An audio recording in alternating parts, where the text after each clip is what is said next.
کتاب فراتر از ذهن جلد اول، نویسنده شاهرخ امیدوند. فصل اول، شناخت بیشتر. معجزه در زندگی. بیشتر ما انسان‌ها در زندگی منتظر معجزات، شگفتی‌ها و تغییرات مالی هستیم. اینکه فرد توقع دارد بدون کمترین فعالیت و تلاش تغییر رقم بخورد، یعنی این اتفاقات قرار است بدون اینکه فرد تصمیم بگیرد یا اقدامی انجام دهد وقوع پیدا کرده و فقط کافی است منتظر بنشیند. برای مثال ما در زندگی انتظار داریم از فقر به ثروت برسیم، انتظار داریم کاری در مسیر ما قرار بگیرد که فوق‌العاده بی‌نظیر باشد و از بیماری‌های جسمی و روحی به سلامتی کامل برسیم، اما در ازای آنها کار یا تلاشی نکنیم. انسان برای رسیدن به خواسته‌ها و آرزوهای خود باید در مسیر درست با اقدامات مؤثر و صحیح قرار گرفته تا تغییرات لازم انجام بپذیرد که با نتایج دلخواه خود در این دنیا روبرو شوند. اما اکثر انسان‌ها در راه رسیدن به خواسته ها یا دست به اقدامی نمیزنند یا اگر انجام میدهند اقداماتی کاملا بیفایده و بی‌تاثیر هستند. دلیل اصلی بی‌تاثیر بودن آن اینه که این افراد در تلاش هستند با دویدن، جنگیدن و به وجود آوردن تغییرات در محیط بیرون خود به اهداف خود برسند که این کار تنها انرژی شما را گرفته، شما را خسته و ناامید کرده و در نهایت شما را با یک شکست دردناک روبرو می‌کند. نکته جالب در این است که درصد بالایی از این افراد حتی با شکست مواجه می‌شوند. علاوه بر این به دنبال چرای شکست خود نمی‌روند، پیگیری نمی‌کنند که چه کمکاری وجود داشته که شکست خوردند، بلکه با دلایلی که برای خودشون منطقی است خودشون را آرام می‌کنند. مثلا قسمت نبوده، خواست خدا نبوده، یا اینکه قرار است بهتر از اینها اتفاق بیفتد، ولی بیخبر از اینکه قسمت رو خود انسان‌ها رقم می‌زنند و یا بهترین اتفاقات و شرایط و نعمت‌ها خاص خداوند است که فرد آنها را داشته باشد. در غیر صورت آنها را نمی‌آفرید و دلیل اینکه موفق نمی‌شوند این است که مسیر اشتباهی را برای رسیدن به موفقیت انتخاب کرده‌اند. به نظر من یکی از اهداف مهم خداوند در آفرینش انسان و جهان تجربه کردن عشق، شادی، خوشحالی، خوشبختی، آزادی و غیره است که یقین دارم هرچی بیشتر این احساسات را تجربه کنیم از لحاظ انرژی و روحی به خداوند نزدیکتر خواهیم شد.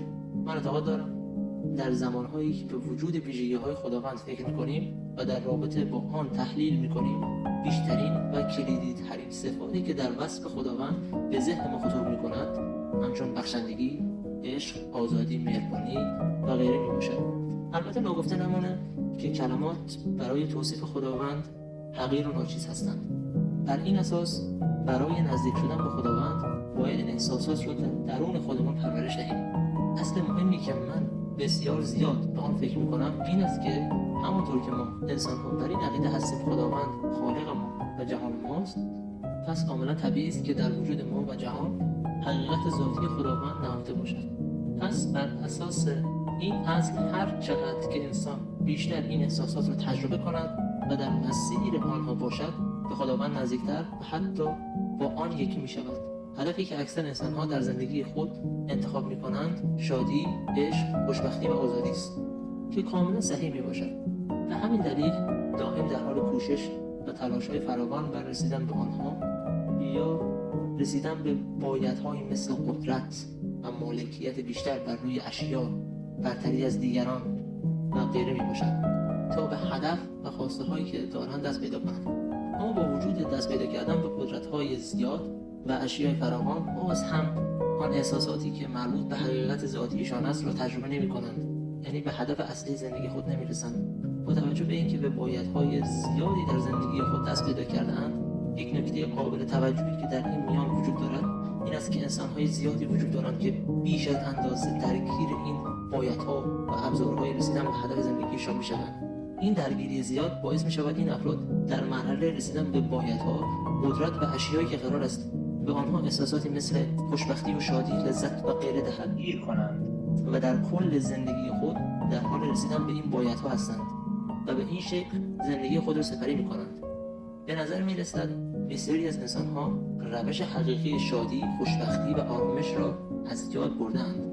آنها در جستجوی این احساسات مسیرهایی را برمی‌گزینند که نه تنها آنها را به مقصد نمی‌رسانند، بلکه از ذات حقیقی خود نیز دور می‌کنند.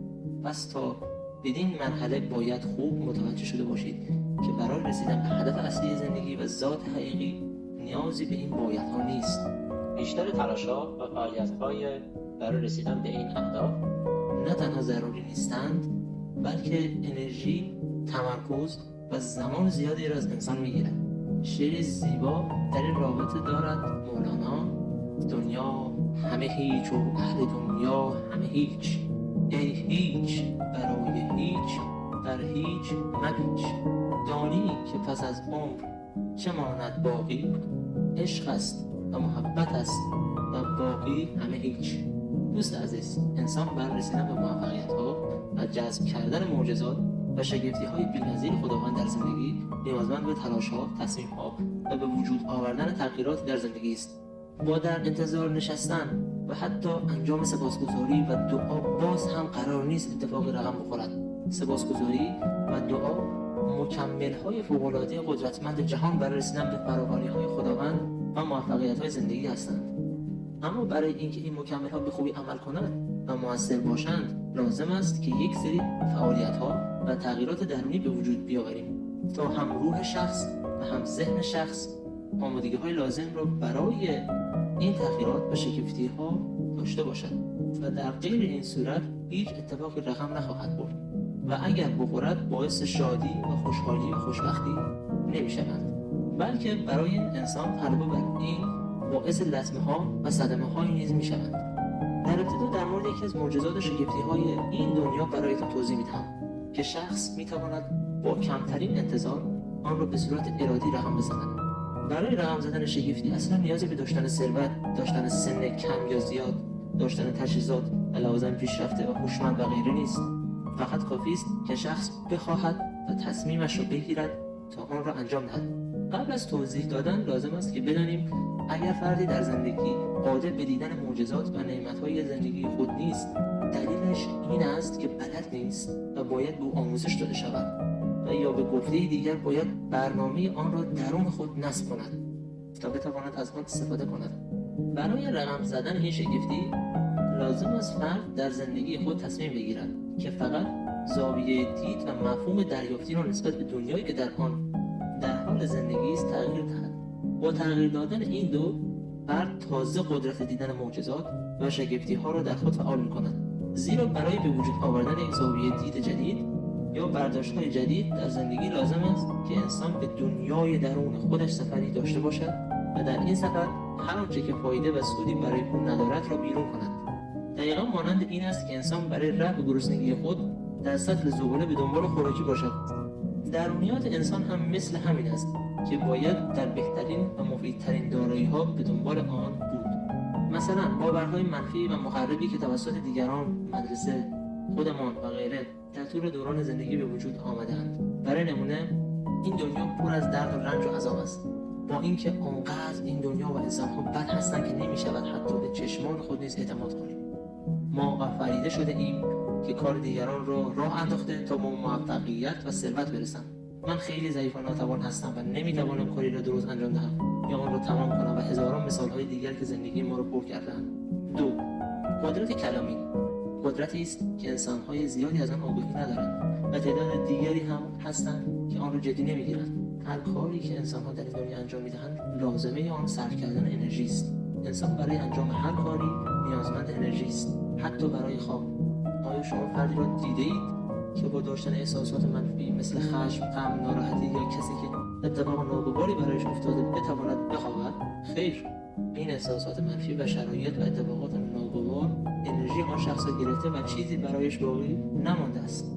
به همین دلیل به او میگویند اول خود را آرام کرده و نفس عمیق بکشد تا چه اتفاقی بیفتد. فرد با آرام شدن و از بین رفتن درگیری‌های ذهنی و احساسات منفی انرژی دوباره دریافت می‌کند و می‌تواند از آن استفاده کند. در این مرحله باید متوجه شده باشید که کلام انسان زنده و دارای انرژی است. پس سعی کنید حرفایی رو بزنید که انرژی مصرف شده شما بازگردد و تأثیر مثبتی روی شما و زندگی شما داشته باشد. چون یکی از قوانین میدان کوانتوم این است که هر انرژی که در دنیا صرف و استفاده کنید همان انرژی با شدت بیشتری به سمت شما برمیگردد. در همین لحظه فکر کنید که بیشتر حرف‌هایی که میزنید چه انرژی دارد و چه انرژی به سمت شما برمیگردد. 3. سومین چیزی که انسان باید با آن آگاه شود و در صورت لزوم تغییرات لازم را در آن ایجاد کند این است که فرد هوشیاری کامل بر روی افکار خود داشته باشد که در طول روز به چه مسائل و تصاویر فکر می‌کنند، زیرا دقیقاً در این فعالیت هم شخص در حال استفاده از انرژی است و این انرژی با شرایط یا افرادی را فراهم می‌کند تا بتواند انرژی مصرف شده را به شخص برگرداند.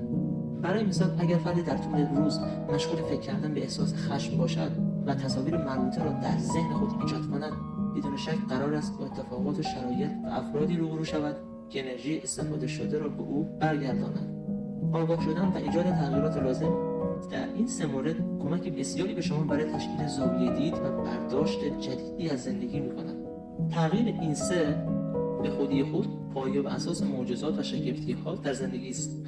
برای نمونه مشاهده کرده‌اید که در جهت تغییر این سه مورد انسان بسیار هوشیارانه و زیرکانه‌تر از انرژی خود استفاده می‌کند تا از برگشت آن انرژی خوشحال شود و نه پشیمان. اگر بخوایم بیشتر برایتان توضیح دهم، واقعیت این است که در ابتدا انسان‌های خیلی زیادی قادر به دیدن فراوانی‌ها، شگفتی‌ها و معجزات خداوند نیستند، زیرا که زاویه دید نادرستی برای مشاهده دنیا استفاده کردند. اگر بخوایم زاویه دید را دقیق‌تر برایتان شرح دهم، نحوه استفاده ما از ذهن یا نحوه استفاده ذهن از ما می‌شود که اگر به درستی انجام شود، این انسان است که از ذهن استفاده می‌کند. ولی اگر خطاها و اشتباهاتی وجود داشته باشد، این ذهن است که از انسان استفاده می‌کند. در رابطه با این موضوع بعداً توضیحات خواهم داد.